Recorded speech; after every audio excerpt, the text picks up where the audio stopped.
Good morning students. देखिए अभी हमारे पास डे 13 चलेगा। आज से हमारे पास डे 13 चलेगा जिसमें हम सॉइल स्ट्रक्चर के बारे में बात करेंगे। मैं संजय आपके लिए ये जो 6th चैप्टर है हमारे पास सॉइल मैकेनिक्स का, सॉइल स्ट्रक्चर है, उसका क्विक रिवीजन आपके सामने रख रहा हूँ यहाँ पर। ठीक है, चलो टाइम वेस्ट ना करें और सीधा अपने पास टॉपिक पे आते हैं। तो अगर बात करें सॉइल क्लासिफिकेशन की, सॉइल स्ट्रक्चर हमने लास्ट लेक्चर में कंप्लीट किया हुआ है, डे 12 तक आप देख सकते हैं कंप्लीट है, उससे ज़्यादा कुछ बचा भी नहीं है। ठीक है, तो सॉइल क्लासिफिकेशन, तो पहला जो बेस्ड है सॉइल क्लासिफिकेशन अलग अलग है। देखिए क्लासिफिकेशन जरूरी क्यों है? क्लासिफिकेशन इसलिए जरूरी है, जैसे हम केमिस्ट्री में पढ़ते थे ना वो 10th 11th 12th में, कि भैया आवर्त सारणी होती थी। उस आवर्त सारणी में भैया हमारे पास इस तरीके से अपने क्रम में एक ग्रुप्स में अपने पास तत्वों को रखा जाता था। ठीक है, तो एलिमेंट्स को जो रखा जाता है वो क्यों कि समान गुण वाले जो अपने पास तत्व थे या फिर वो अपने पास जो समान गुण वाले जितने भी तत्व थे उनका एक साथ होता है, जिनका बिहेवियर लगभग समान हो। तो क्लासिफिकेशन का मेन रोल ही ये होता है कि जो क्लासिफिकेशन होता है उससे हमारे पास जो एक जैसी प्रॉपर्टी वाली सॉइल होंगी उनको एक साथ रखा जाता है, जिससे उनका बिहेवियर स्टडी करने में और ज्ञात करने में बड़ी आसानी हो। ठीक है, तो सबसे पहला जो क्लासिफिकेशन है वो बेस्ड है पार्टिकल साइज डिस्ट्रीब्यूशन पर। पार्टिकल साइज डिस्ट्रीब्यूशन पर ये बहुत बार मैं बता भी चुका हूँ। हमारे पास कुल मिला के 4 हमारे पास होती है। सबसे बड़ा साइज जो होता है वो कौन सा होता है? ग्रेवल। आप मेरे साथ बता सकते हैं आराम से। अगला जो होता है वो हमारे पास सैंड होता है, फिर हमारा सिल्ट होता है और फिर क्ले होता है। क्ले जो होता है वो 2 माइक्रोमीटर से छोटा पार्टिकल होता है। 2 माइक्रोमीटर से लेके हमारे पास कितना 75 माइक्रोन तक की अगर साइज होती है तो सिल्ट होती है। 75 माइक्रोमीटर से लेके हमारे पास 4.75 mm की अगर कोई मिट्टी होती है तो उसको सैंड बोला जाता है। और 4.75 mm से लेके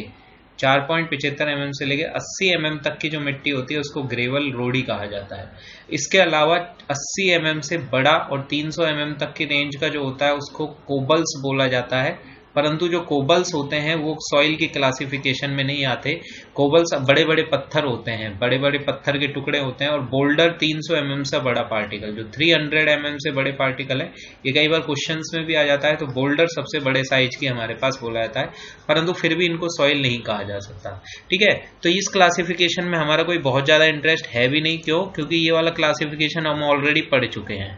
ठीक है, बहुत बार देख चुके हैं, तो इसमें कोई हमारा इंटरेस्ट है भी नहीं। चलिए नेक्स्ट जो है हमारे पास वो इंपॉर्टेंट क्लासिफिकेशन है जिसका नाम है हमारे पास एस्टो क्लासिफिकेशन, आस्तो क्लासिफिकेशन, या फिर इसको एचआरबी, इंडिया में इसको एचआरबी क्लासिफिकेशन के नाम से जाना जाता है। ये मिटा रहा हूं मैं आपके पास, ये चीज आपको पता ही है। इसके अलावा आपको एक चीज और पता है, सैंड में भी फर्दर क्लासिफिकेशन आपको पता ही है। Fine sand, coarse sand, medium sand और फाइन सैंड। ठीक है, इसके बारे में भी हमने चर्चा कर ली है, तो मैं इसमें ज्यादा टाइम नहीं लगा रहा आपका। चलो इसको मैं मिटा देता हूं और अपना अगला क्लासिफिकेशन और important based on highway research board classification, जो हमारा हाईवे रिसर्च बोर्ड है उसमें क्लासिफिकेशन में इसको अमेरिका में आस्तो क्लासिफिकेशन के नाम से भी जाना जाता है।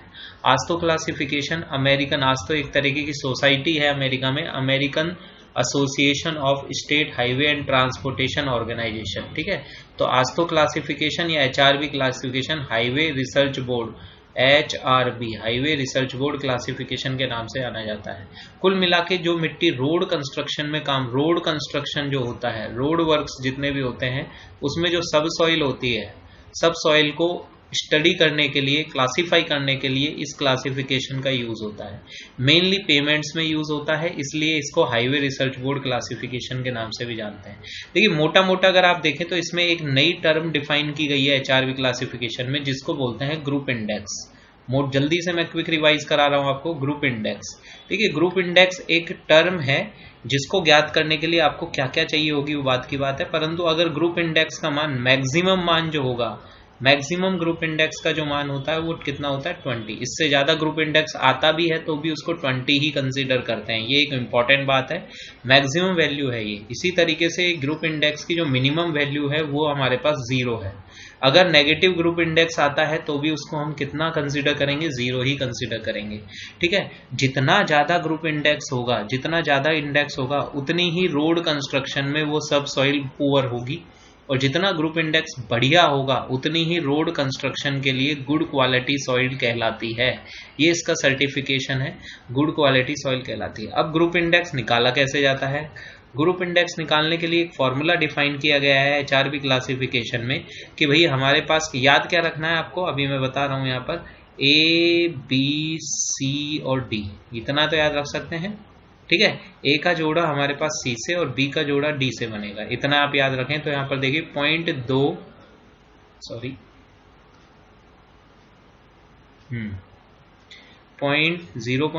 इंटू में ए प्लस में 0.005 इंटू में ए इंटू में सी प्लस में 0.01 बी इंटू में डी। ठीक है, अगर यहाँ पर आप ढंग से देखें तो ए का जोड़ा ए पहले अकेला 0.2, फिर 0.005 ए सी, फिर 0.001 बी इंटू में डी। ठीक है, ए का जोड़ा सी के साथ बनेगा और बी का जोड़ा डी के। ये जो ए बी सी डी जो गुणांक है, ए बी सी और डी जो गुणांक है, ये डिपेंड करती है इनकी वैल्यू दो चीजों पर। देखिए ये इंपॉर्टेंट क्वेश्चन भी ऑब्जेक्टिव का, मैं ऊपर का मामला मिटा रहा हूँ आज तो क्लासिफिकेशन का। ठीक है, रोड कंस्ट्रक्शन वाली चीज आपने देख ली। ठीक है, इसके अलावा आपको क्या और चाहिए होगा वो देखो। ग्रुप इंडेक्स में जो 0.2a जो ए वैल्यू है वो बेसिकली होती क्या है, x माइनस में 35। ठीक है, और a की जो वैल्यू होगी वो 0 से कम कतई नहीं होगी और 40 से ज्यादा कतई नहीं होगी। जहां x जो होगा वो हमारे पास क्या है, वो हमारे पास परसेंटेज पार्टिकल फाइनर है, परसेंटेज फाइनर्स हैं जो कि 75 माइक्रोमीटर से छोटा है। मिट्टी का जो सैंपल है उसमें 75 माइक्रोमीटर से छोटी छलनी, छोटे साइज के पार्टिकल होंगे, उनका परसेंटेज अमाउंट है 75 mm की। क्यों? क्योंकि ये क्लासिफिकेशन जो है वो यूएसए से लिया गया है, इसलिए क्लासिफिकेशन में यूएसए में सीव का साइज नहीं बोला जाता, नंबर बोला जाता है। आगे मैं बताऊंगा आपको, पर 75 mm की छलनी का 200 नंबर छलनी के नाम से जाना जाता है। ठीक है, इतना आप याद रखेंगे। यहाँ पर दोबारा से अगर मैं आ जाता हूँ यहाँ पर, तो x बराबर में वो a बराबर क्या होगा, x माइनस में a। तो यहाँ पर 75 माइक्रोमीटर की छलनी से जो पार्टिकल गुजरेगा उसकी हम बात करेंगे। यहाँ पर एग्जाम्पल के तौर पर मैं यहाँ समझा रहा हूँ आपको। जैसे मान लो कि आपके पास 1000 ग्राम मिट्टी का सैंपल आपने लिया। ठीक है, अगर उसमें हमारे पास कितना 200 ग्राम मिट्टी क्या हो गई, 200 ग्राम मिट्टी क्या हो गई हमारे पास हो गई 75 माइक्रोमीटर अर्थात 200 mm की छलनी से। तो उसकी परसेंटेज फाइनर कितनी होगी, x बराबर कितना होगा, 200 बटा में 1000 गुणा में 100 और कर देंगे हम। तो यहां से हमारे पास आ गया 20%। x की वैल्यू आपको परसेंटेज में रखनी है, नहीं 20% आए तो 20 ही रखनी है। ठीक है, इसी तरीके से अगर b की वैल्यू की बात करें तो b वैल्यू जो होती है वो होती है x माइनस में 15। यहाँ पर वही a की वैल्यू b की जो वैल्यू है वही हमारे पास 0 से लेके 40 से कम, अगर 40 से ज्यादा आती है तो भी हम उसको 40 एडमिट करेंगे और 0 नेगेटिव आती है तो 0 एडमिट करेंगे। ठीक है, इसी तरीके से c जो होती है वो लिक्विड लिमिट माइनस में 40 होगा और जो d होती है वो IP माइनस में 10 होता है। ठीक है, दूसरा c की वैल्यू और d की वैल्यू, मिनिमम वैल्यू 0 और मैक्सिमम वैल्यू 20, इससे ज्यादा नहीं होगी। d की वैल्यू मिनिमम वैल्यू 0 और मैक्सिमम वैल्यू 20, यानी अगर 20 से ज्यादा d का मान आता भी है तो आप उसको 20 ही लीजिए, इससे ज्यादा नहीं लेंगे। ठीक है, तो ये हमारे पास A B C D रखेंगे और उसको फिर ग्रुप इंडेक्स का फॉर्मूला जो होता है उसमें अगर आप इसको पुट करेंगे तो आपके पास ग्रुप इंडेक्स आ जाएगा। और फिर हमारे पास एक मैनुअल दिया हुआ है, इसमें उस टेबल के हिसाब से हम मिट्टी की क्वालिटी को बता सकते हैं। ठीक है, बहुत ज्यादा डिटेल में हम इसलिए नहीं जा रहे क्योंकि इससे इतना ही क्वेश्चन आते हैं, जिससे ज्यादा नहीं आते। परंतु यहाँ पर एक नोट वाली बात क्या समझ में आती है, ग्रुप इंडेक्स निकालते समय आपको पार्टिकल का साइज इंपॉर्टेंट है, बिल्कुल पार्टिकल का साइज बड़ा इंपॉर्टेंट है क्योंकि यहाँ पर x की वैल्यू ली जा रही है जो कि 75 माइक्रोमीटर से पतले पार्टिकल होंगे, तो इसमें साइज को इंपॉर्टेंस दी गई है। दूसरी मिट्टी के प्लास्टिक प्रॉपर्टीज को भी इंपॉर्टेंट दी गई है। क्यों दी गई है? क्योंकि यहाँ पर लिक्विड लिमिट, प्लास्टिक लिमिट का यूज किया गया है, लिक्विड लिमिट और IP का यूज किया गया है, तो प्लास्टिक प्रॉपर्टीज का भी यूज किया गया है। ठीक है, तो ये हमारे ग्रुप इंडेक्स की एक खास बात है कि यहाँ पर दोनों चीजों को कंसिडर किया गया है, साइज को भी और हमारे पास प्लास्टिक प्रॉपर्टीज को भी।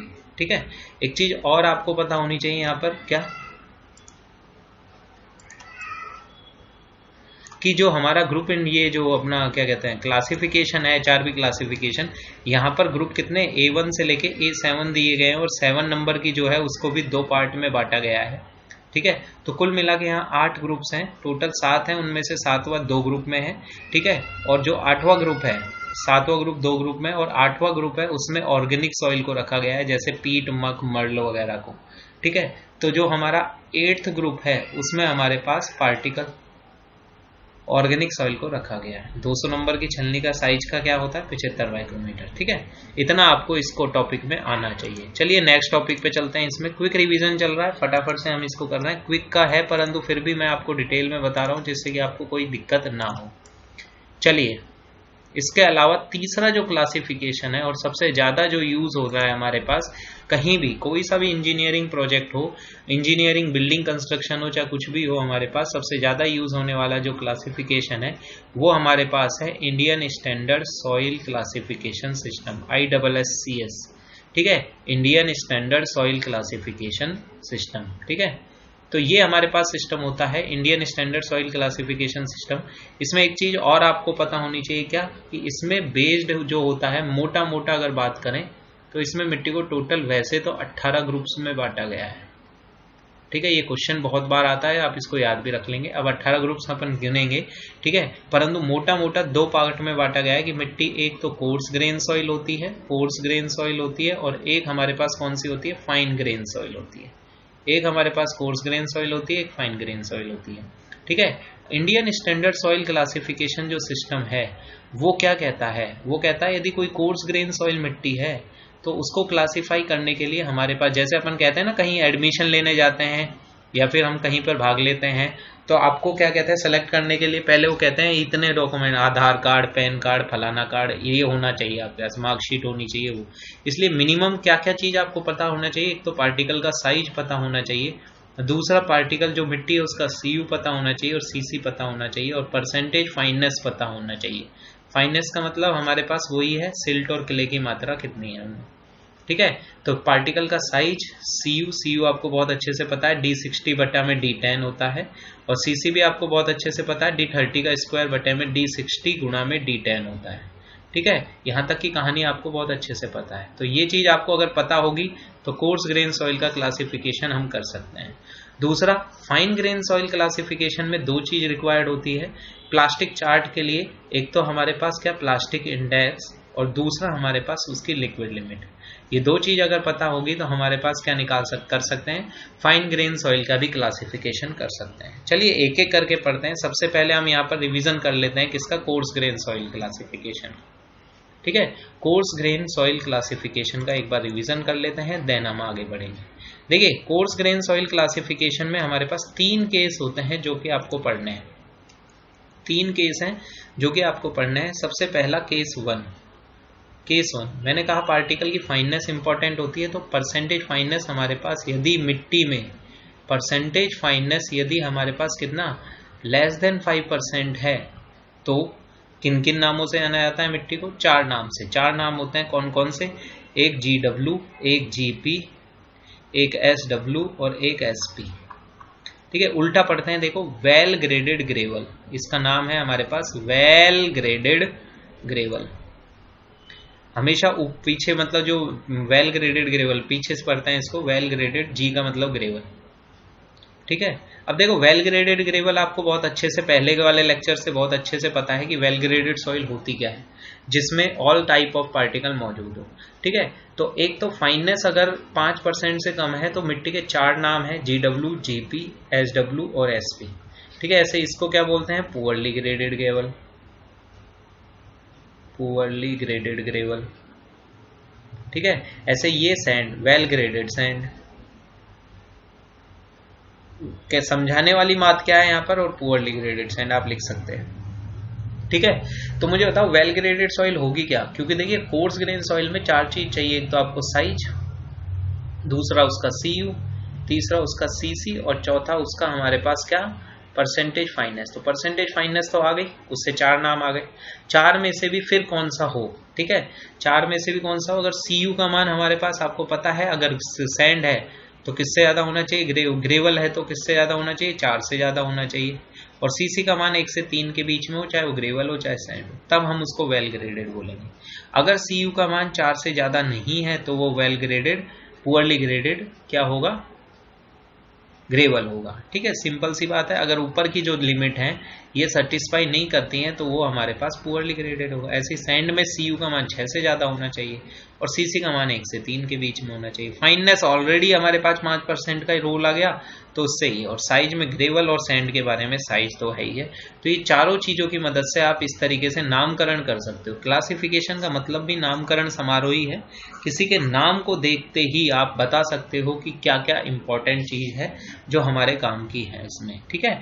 तो ये हमारे पास पहला है क्लासिफिकेशन है, ये याद रखोगे। नाम बड़े आसान है, ग्रेवल के ही दोनों आएंगे, poorly graded, well graded. Sand के दोनों वेल ग्रेडेड, पुअरली ग्रेडेड, ठीक है, कोई इशू ही नहीं है यहाँ पर, ठीक है। आगे चलें। दूसरा हमारे पास इंपॉर्टेंट नहीं है इतना, फिर भी हमारे पास आ जाता है कई बार एग्जाम में। एक चीज तो याद करेंगे, यदि केस नंबर 2 की मैं बात करूं, यहाँ पर केस नंबर 2 की, तो यदि परसेंटेज फाइनेंस 5% से लेके 12% के बीच में है, अगर प्रतिशत फाइनेंस जो है हमारे पास वो 5 से लेके 12% के बीच में है, तो यहां से एक चीज समझ में आती है, ड्यूल सिंबल यूज किए जाते हैं। अभी देखिए यहाँ पर सिंपल वेल ग्रेडेड ग्रेवल है, यहाँ पर मिक्स है एक तरीके से, तो ड्यूल सिंबल्स यूज किए जाते हैं। इतना तो आप याद रखेंगे। सबसे पहले तो क्या होते हैं ये ड्यूल सिंबल, और वो अब देखो फाइननेस 5 से 12% होती है, तब हम ये बात कर रहे हैं, ठीक है। चलिए आगे चलते हैं। एक बार ड्यूल सिंबल किस तरीके से यूज किए जाते हैं वो मैं आपको दिखा दे रहा हूं। स्क्रीन आपको दिख ही रही होगी, ठीक है। चलिए हमारे पास अगला देखो, ड्यूल सिंबल यूज किए जाते हैं। केस नंबर हमारे पास कौन सा है, 2, ठीक है। ड्यूल सिंबल यूज किए जाते हैं और टोटल 8 नाम है। अब देखिए नाम कितना आसानी से अपन लिखेंगे। पहले तो ग्रेवल की बात हो रही है, ठीक है। अगर मैं ग्रेवल की बात करूं तो क्या होगा, वेल ग्रेडेड ग्रेवल है, परंतु उसमें थोड़ी बहुत फाइननेस है ना, क्योंकि फाइननेस कितना परसेंट है, 5 से लेके 12%, तो उसमें कुछ क्ले की मात्रा और है, ठीक है। ऐसे ही वापस से वेल ग्रेडेड ग्रेवल तो है, नाम याद करना बड़ा आसान है। देखो वेल ग्रेडेड ग्रेवल GW, परंतु उसमें सिल्ट की मात्रा ज्यादा है। अब सिल्ट को M से रिप्रेजेंट करते हैं, क्योंकि सैंड में S ले लिया तो भैया सिल्ट में भी S आता है, तो भैया उसमें ये चीज आप याद रखेंगे। मैं बता ही देता हूं, यहाँ पर ग्रेवल को हम G से रिप्रेजेंट कर रहे हैं, सैंड को यहाँ पर सिंबॉलिक साइन S है, सिल्ट में भी S आता है, इसलिए इसको M से व्यक्त किया गया है, और क्ले को हमारे पास C से व्यक्त कर रहे हैं। इसमें कोई डाउट ही नहीं है, आप आराम से कर सकते हो, ठीक है। तीसरा नाम वापस से ग्रेवल की बात कर रहे हैं, GP, पुअरली ग्रेडेड ग्रेवल, परंतु उसमें क्ले की मात्रा अधिक है। दूसरा वापस से poorly graded gravel, poorly graded gravel, परंतु उसमें सिल्ट की मात्रा अधिक है। ये बात समझ में आ रही है, बड़ा आसान है देखो लिखना। बाद में इनको अगर वैसे नोट्स देखो तो आपको बहुत कॉम्प्लिकेटेड लगेंगे। ऐसे ही सैंड की बात करेंगे तो वही वेल ग्रेडेड सैंड, उल्टा पड़ता है, वेल ग्रेडेड सैंड हमारे पास, और उसमें क्या है, क्ले ज्यादा हो, ठीक है। ये 5 लगा देता हूं। दूसरा हमारे पास यहाँ पर, दूसरा हमारे पास वही वेल ग्रेडेड सैंड, उसमें क्या ज्यादा हो, सिल्ट ज्यादा हो, SWSM, ठीक है। इसके अलावा वापस से अगर मैं बात करूं तो poorly graded sand, poorly graded sand, और उसमें क्ले ज्यादा है। और भैया हमारे पास क्या, पुअरली ग्रेडेड सैंड और उसमें क्या ज्यादा हो, सिल्ट ज्यादा हो। इस प्रकार से हमारे पास 8 नंबर्स हैं, 8 हमारे पास नंबर्स हैं जिनकी हम बात कर रहे हैं यहाँ पर, ठीक है। ये चीज आपको समझ में आ ही रही है, ठीक है। तो ये हमारे पास वेल ग्रेडेड ग्रेवल वगैरह की बात हो गई है। अब यहाँ पर एक चीज बहुत अच्छी है जो आपको समझ में आनी चाहिए, वो क्या, GW, GP, GC, ये वगैरह वगैरह, ठीक है। इसको पढ़ने का तरीका मैंने बता दिया। वेल ग्रेडेड ग्रेवल तो है ही है ना, तो इसको ऐसे पढ़ेंगे, well graded clayey gravel, well graded clayey gravel, ठीक है। इसी तरीके से GW, GP को क्या पढ़ेंगे, poorly graded clayey gravel, containing clay ज्यादा है, ठीक है। अब पुअरली ग्रेडेड है तो CU, CC के मान उस लिमिट में नहीं होंगे, ठीक है। वेल ग्रेडेड सिल्टी ग्रेवल, ठीक है। तो इस तरीके से आप इनको पढ़ सकते हो। देखो poorly graded clayey gravel, poorly graded silty gravel, well graded silty sand, well graded clayey sand, silty sand, poorly graded clayey sand, poorly graded, ये इस तरीके से हम इनका नामकरण दे सकते हैं। तो हमने यहाँ तक क्या देख लिया, केस 1 जिसमें 5% से कम हो 4 नाम, केस 2 जिसमें हमारे पास 5 से 12% हो, ड्यूल सिंबल यूज किए जाते हैं, ड्यूल सिंबल में भी 8 नाम। लिखना बड़ा आसान है, कोई इशू ही नहीं है, आराम से आप कर सकते हो, ठीक है। तो यही चीज इन नोट्सों में, ये नोट्स आपको इसमें मिल जाएंगे, कोई बड़ी बात नहीं है हमारे पास, ठीक है। तो ये आप कर सकते हो। तो ये 8 नाम आपको समझ में आ गए, बाकी आप अपने हिसाब से खुद से एक बार अपने नोट्स खंगालें, आराम से आप सेव सकते हैं। हम क्विक रिविजन में है, थोड़ा सा फास्ट चलते हैं।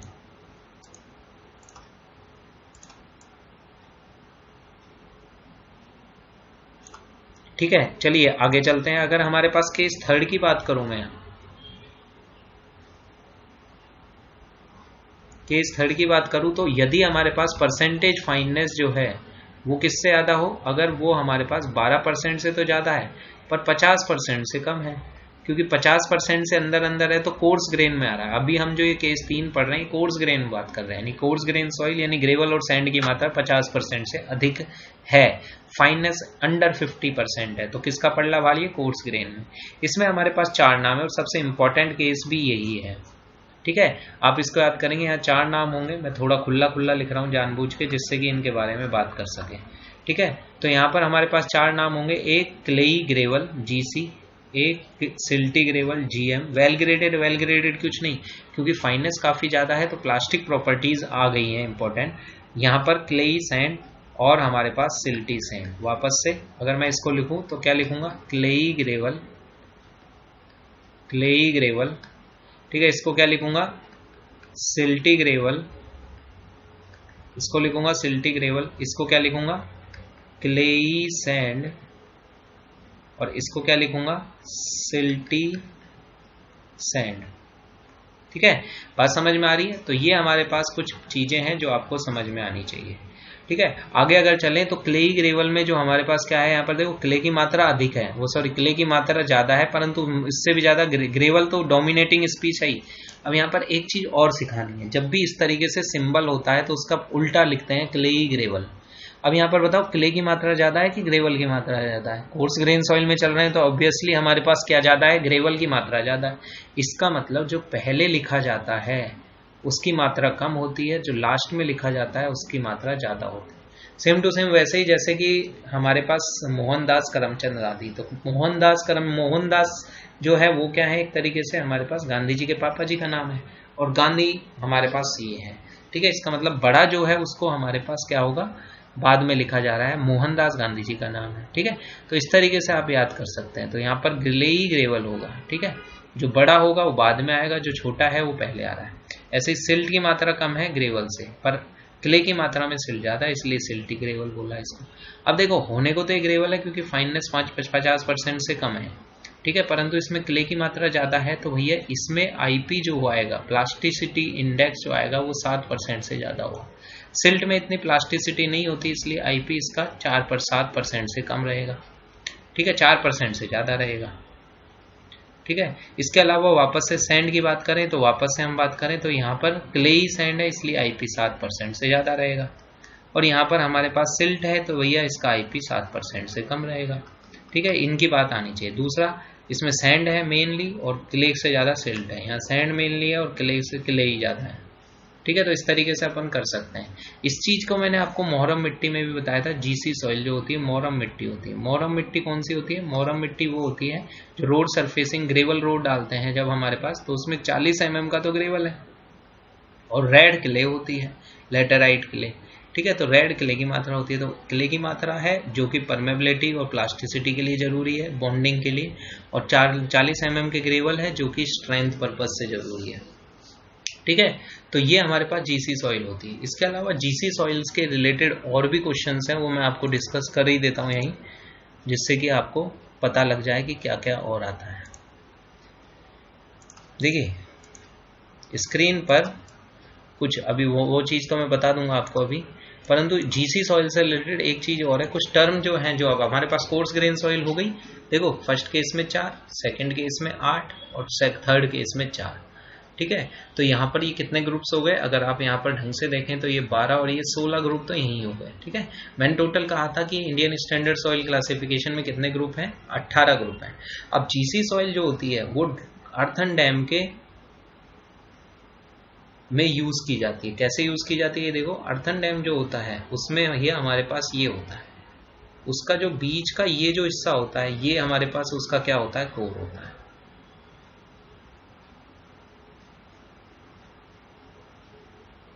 ठीक है, तो ये जो कोर होता है वो GC सॉइल का बनाया जाता है, क्योंकि इसकी वजह से ऊपर का जो ट्रैफिक का जो लोड होगा वो तो ग्रेवल लेता ही लेता है, साथ में जो ये कोर होती है, core of under drain soil, वो हमारे पास क्या होगा, पानी को नहीं पास होने देगी। जो पीछे की तरफ पानी है हमारा, जो पीछे की तरफ पानी है उसको पास नहीं होने देगी और यहाँ से होता हुआ फिल्टर से नीचे निकालेगी। ठीक है, तो इम्परवियस कोर होती है, तो ये जीसी सॉइल होती है। जबकि जो इसके इधर के बाहर की साइड ये होता है, ये इसका शेल बोला जाता है। इसको मजबूत होना जरूरी है, मजबूत होना जरूरी है पिचिंग एक्शन के हिसाब से, तो ये वेल ग्रेडेड ग्रेवल बनाया जाता है। तो वेल ग्रेडेड ग्रेवल की तो शेल बनाई जाती है, और जो अर्थन डैम की कोर होती है वो हमारे पास जीसी सॉइल की बनाई जाती है। ठीक है, इसके अलावा जीसी सॉइल के अपने आप में एक और इम्पॉर्टेंट है, जो हमारा जीसी सॉइल होता है वो रोड में भी यूज की जाती है, रोड सरफेसिंग में भी यूज की जाती है। तो ये आप याद करेंगे, जीसी सॉइल सबसे ज्यादा रोड में यूज होती है, रोड सरफेसिंग में, जिसको हम मोरम मिट्टी भी बोलते हैं। ठीक है, मोरम मिट्टी भी बोला जाता है। ठीक है, जिसमें 40 mm का ग्रेवल है और रेड क्ले होती है। लाल कलर का रोड नहीं डलता क्या डांबर रोड से पहले, वो वाली चीज है। ठीक है, तो यहाँ पर सीपेज अगर इंपॉर्टेंट होता है, पास कराना होता है, स्ट्रेंथ भी रखनी है, तो GW सॉइल यूज होती है वेल ग्रेडेड, और सीपेज इंपॉर्टेंट नहीं है तो GM से काम चलाते हैं। ठीक है, तो ये हमारे पास याद होनी चाहिए, शेल किसकी बनाई जाती है और कोर किसकी बनाई जाती है, ये मैंने आपको बता दिया। तो ये कुछ फीचर्स हैं जो आपको आने चाहिए थे। ठीक है,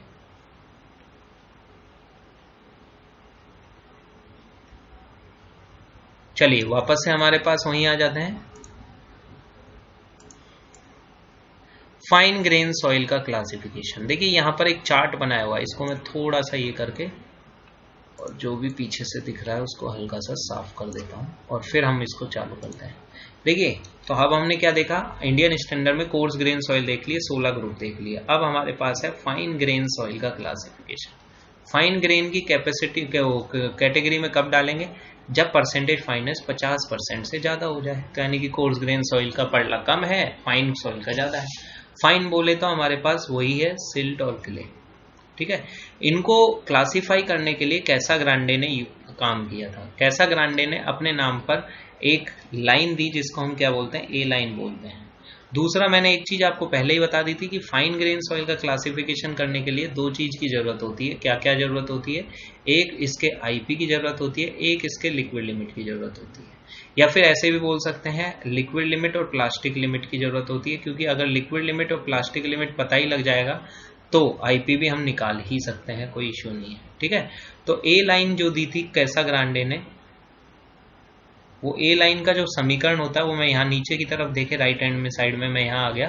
ठीक है, ए लाइन की जो समीकरण दी थी वो दी थी आईपी बराबर कितना होता है 0.73 लिक्विड लिमिट माइनस में 20। अगर इसको और सॉल्व करूं तो आईपी बराबर क्या हो गया, 0.73 लिक्विड लिमिट, और ये 20 से गुणा जब करोगे तो ये आएगा 14.6। ये y बराबर में mx प्लस सी की एक सरल रेखा समीकरण से तुलना अगर करें तो यहां पर आपको एक चीज समझ में आएगी क्या, कि जो ये m है वो तो स्लोप है, यानी कि ए लाइन का जो स्लोप है, जिसको हम ए लाइन कह रहे हैं, उसका जो स्लोप है वो कितना होता है 0.73, यानी कि स्लोप मतलब tan थीटा, tan थीटा का मान है 0.73। ठीक है, दूसरा अगर थीटा निकालना हो तो tan इनवर्स ले लीजिए आप, और ये 14.6 है, और ये होता है y अक्ष पर काटा गया अंतःखंड, क्योंकि माइनस है इस वजह से अगर हम बात करें तो ये ए चार्ट को अगर मैं नीचे की तरफ करूं और ये येलो लाइन को नीचे की तरफ मैं प्रोजेक्ट करूं तो ये कहाँ काटती दिखेगी, माइनस में 14.6। तो y अक्ष पर काटा गया अंतःखंड जो है वो ये है C, और माइनस में इसकी वैल्यू है इसलिए नीचे है। ठीक है, तो ये ए लाइन है, इसकी समीकरण आपको याद रखनी है, बहुत बार पूछी जाती है। अब मुझे बता दीजिए, अगर इस समीकरण में या इस समीकरण में मैं लिक्विड लिमिट का मान कितना पुट कर दूं, 20 पुट कर दूं। अगर यहाँ 20 पुट कर दूं तो आईपी का मान कितना हो गया, 0। बात समझ में आ रही है, क्योंकि 20 में से 20 गया तो कितना बचेगा, 0। तो ये चीज आपको समझ में आ रही है, यानी कि यहाँ पर ये जो लिक्विड लिमिट एक्स अक्ष पर हम क्या लिख रहे हैं, लिक्विड लिमिट, वाई अक्ष पर क्या ले रहे हैं, आईपी, क्योंकि वाई का मतलब आईपी और एक्स का मतलब लिक्विड लिमिट। ये बात समझ में आ गई। तो प्लास्टिक चार्ट में कौन कौन होता है, लिक्विड लिमिट और प्लास्टिक इंडेक्स। दूसरा, वाई अक्ष पर किसको लेते हैं, प्लास्टिक इंडेक्स, एक्स अक्ष पर किसको लेते हैं, लिक्विड लिमिट को। तीसरा, यहाँ पर ये 20 पर आईपी का मान कितना होगा, 0। अगर कोई मिट्टी, अब ए लाइन क्लासिफिकेशन में क्या कह रहे हैं, अगर कोई मिट्टी ए लाइन के ऊपर है तो उसको क्लासिफाई करेंगे किससे, क्ले सॉइल से, और अगर कोई मिट्टी क्लासिफाई इससे नीचे है तो ये सिल्ट होगा। ठीक है, यहाँ पर एक सिस्टम था पहले जो हमारा ब्रिटेन का यूज होता था, यूएससी, उसी का ही इम्प्रूव वर्जन हमने यूज किया है, Indian standard soil classification system, ISSC system. ठीक है, तो यू जो हमारे पास ये था, कैसाग्रांडे जो थे वो भी हमारे पास यूके के ही थे, अंग्रेजी थे। ठीक है, तो अगर मैं बात करूं यहाँ पर, तो इन्होंने दो बड़े ग्रुप बांटे, क्ले और सिल्ट। ए लाइन के ऊपर होगा, और पिछले लेक्चर्स में जो डे 12 था अपना, उसमें मैं बहुत अच्छे से बता चुका हूं कि क्ले और सिल्ट को फील्ड आइडेंटिफिकेशन किस तरीके से किया जा सकता है। ठीक है, तो ये चीज आपको आनी चाहिए। चलिए आगे चलते हैं हल्का सा। अगर मैं आगे चलूं तो यहाँ पर एक चीज आप ये देखिए, अगर यूएससी सिस्टम ने एक और लाइन बनाई यहाँ पर बीच में परक्यूशन 50%, 50% की बनाई, 50% से कम है तो क्या होगा, 50% ज्यादा। परंतु अभी हम इंडियन स्टैंडर्ड बोले तो यहाँ पर एक अलग से बनाया गया है, इन्होंने 35 का और आंकड़ा दिया हुआ है। ये इंडिया में अलग है, यूएससी में 35% वाली लाइन नहीं थी, सीधा 50% वाली लाइन थी। अब यहाँ पर देखो, यदि आप ऊपर हो ए लाइन के तो उसको क्ले कहते हैं। ठीक है, न्यूमेरिकल्स में और अच्छे से समझ लेंगे इस चीज को अपन, इसको क्ले कहा जाता है। परंतु यहाँ पर आपके पास लिक्विड लिमिट कम है, इसलिए भैया ये आपकी मिट्टी लो प्लास्टिक क्ले कहलाएगी। ठीक है, अगर 35 से 50 के बीच में लिक्विड लिमिट है और ए लाइन के ऊपर है तो है तो क्ले, परंतु ये इंटरमीडिएट क्ले कहलाएगी, इंटरमीडिएट प्लास्टिक क्ले कहलाएगी। और अगर लिक्विड लिमिट किससे ज्यादा है, 50 से भी ज्यादा है, इसका मतलब ये हमारे पास हाई प्लास्टिक क्ले कहलाएगी। तो Cl का मतलब हाई प्लास्टिक क्ले, Ci का मतलब इंटरमीडिएट या मीडियम प्लास्टिक क्ले, और लो प्लास्टिक क्ले। अगर यहाँ नीचे हो, आप ए लाइन के नीचे हो, तो इसको बोलते हैं Gl, Gq बोलेंगे, ये होगा हमारा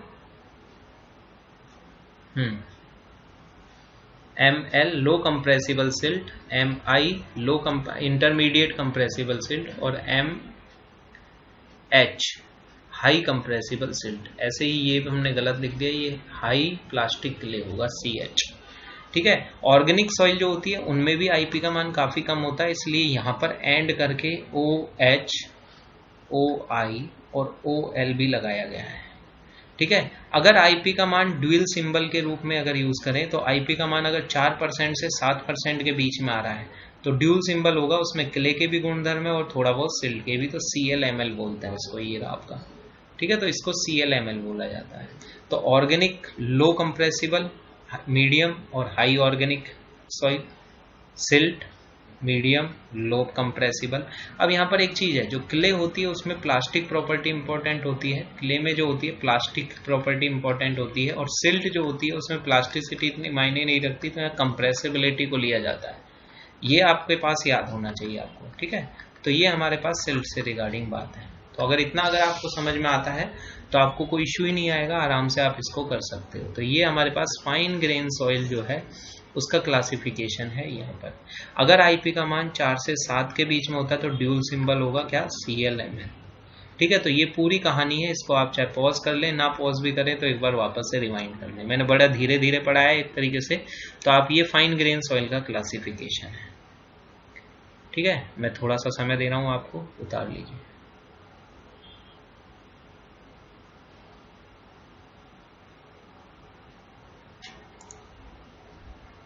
चलिए आगे जा रहा हूं मैं नेक्स्ट पेज पर। नेक्स्ट पेज का कुछ भाग तो मैंने ऑलरेडी आपको डिस्कस कर ही लिया, पर ऊपर का कुछ भाग जो है वो और देख लेते हैं, कोई बहुत बड़ी बात नहीं है। ये सारी चीजें मैंने बता दी, ए लाइन के ऊपर और नीचे वाली, है ना। 18 ग्रुप में की बात हो रही है, तो 18 ग्रुप मैंने आपको गिना दिए, क्यों, क्योंकि 16 तो अपने पहले ही थे। केस फर्स्ट में 4, केस सेकंड में 8 और केस थर्ड में हमारे पास 4, 16 तो ये हो गए। और ए लाइन के ऊपर वाली मिट्टी क्ले और ए लाइन के नीचे वाली मिट्टी सिल्ट। तो इस तरीके से हमारे पास 18 ग्रुप्स जो हैं वो हमारे पास आ जाते हैं इस वाले क्लासिफिकेशन में। ठीक है, इसके अलावा और कोई क्लासिफिकेशन की बात हम नहीं करेंगे यहाँ पर। यूएससी सिस्टम मैंने कहा, जो हमारा इंडियन स्टैंडर्ड क्लासिफिकेशन सिस्टम है वो यूएससी पर ही बेस है।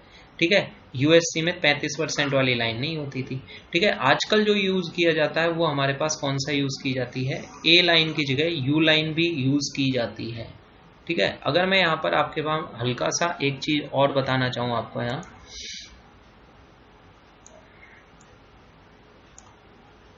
रफ कर देता हूँ एक बार। यू लाइन कंसेप्ट देखिए, प्लास्टिसिटी चार्ट होता क्या है अब तो आपको समझ में आ गया। लिक्विड लिमिट को एक्स एक्स पे रखना है, प्लास्टिक इंडेक्स को आईपी को यहाँ रखना है, और ए लाइन जो होती है वो कितनी होती है, वो होती है आईपी बराबर में 0.73 लिक्विड लिमिट माइनस में 20। ठीक है, इसी तरीके से यू लाइन जो होगी वो क्या है, यू लाइन का जो इक्वेशन है, यू लाइन की जो इक्वेशन है वो है हमारे पास आईपी बराबर में 0.9 इंटू में लिक्विड लिमिट माइनस में 8। इसका मतलब ये कहाँ आएगी, 0.9 इंटू में ये हमारे पास कितना होगा 48।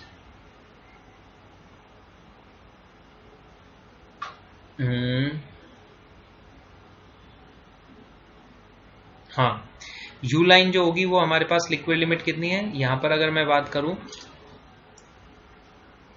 ये होगी, ये देखो यहाँ 0.9 लिक्विड लिमिट, और ये हमारे पास हो गया 72 मतलब 7.2। तो ये थोड़ा सा किस तरीके से आएगी, अगर यू लाइन की बात करूं तो यू लाइन का स्लोप भी कम है, ज्यादा है क्योंकि 0.73 है ना, और ये कहां पर जाके कट आएगी 8 पर, यानी यू लाइन कहीं यहाँ है और उसमें ये यू जा रही है, यू लाइन का स्लोप ज्यादा है।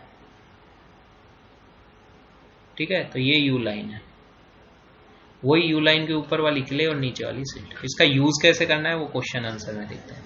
तो ये हमारा कंप्लीट रिवीजन हो गया है, क्विक रिवीजन हो गया कौन सा, पार्ट क्लासिफिकेशन का। नेक्स्ट लेक्चर में हम गुप्ता एंड गुप्ता घोर के क्वेश्चंस और ईएस के क्वेश्चंस के बारे में डिस्कस करेंगे। चलिए अगले कुछ चैप्टर मिलते हैं। जय हिंद, वंदे मातरम।